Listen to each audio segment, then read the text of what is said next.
2005, the motion picture White Noise introduced audiences to the phenomenon EVP, recordings of the dead.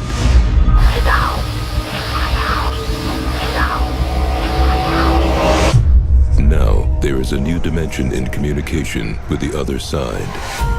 Every day in the United States, there are an average of 774 near-death experiences, or NDEs, during which a person is pronounced dead before being resuscitated.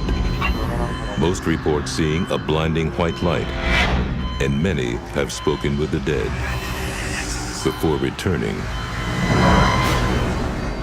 It's okay. We brought you back.